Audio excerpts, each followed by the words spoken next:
বিহালীত লুইতকণ্ঠ জুবিন গাৰ্গৰ সংগীত অনুষ্ঠান।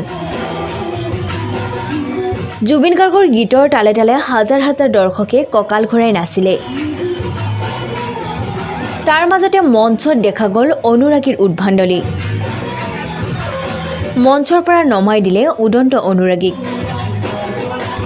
আৰক্ষীৰো লাঠিৰ কোব খাব লগা হ'ল উদন্ত অনুৰাগীয়ে উদ্ভাণ্ডলিৰ বাবে।